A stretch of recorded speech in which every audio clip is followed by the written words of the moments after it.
Ideally ഒരു psychologist എന്നുള്ള നിലയിൽ ആൾക്കാർ സംസാരിക്കുന്നത് you should first start by knowing what you don't have. You have to be truthful, awfully truthful. നമുക്കില്ലാത്ത skills പക്ഷെ എങ്ങനെ കണ്ടുപിടിക്കും? That is the second problem. എനിക്ക് എന്തില്ല എന്നുള്ളത് കണ്ടുപിടിക്കണമെന്നുണ്ടെങ്കിൽ there should be a testing system. അല്ലെന്നുണ്ടെങ്കിൽ ഇന്ന കാര്യങ്ങൾ വേണം എന്നുള്ളത് ഞാൻ അറിയണം. അപ്പൊ പിള്ളേർക്ക് ഇത് മനസ്സിലാക്കാൻ ഒരു അവയർനെസ്സിന് ഒരു സാഹചര്യമില്ല, മെട്രിക് ഇല്ല. What I am trying to say is that unless and until you know what your gaps are, ആ ഗ്യാപ്പ് ഐഡന്റിഫൈ ചെയ്താൽ മാത്രമേ ഏത് സ്കില്ലാണ് ഇംപ്രൂവ് ചെയ്യുന്നത് മനസ്സിലാകത്തുള്ളൂ.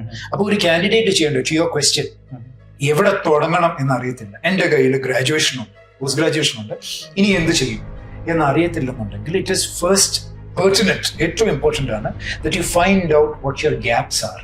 നമുക്ക് കുറവുള്ള സ്കിൽസ് എന്തൊക്കെയാണ്.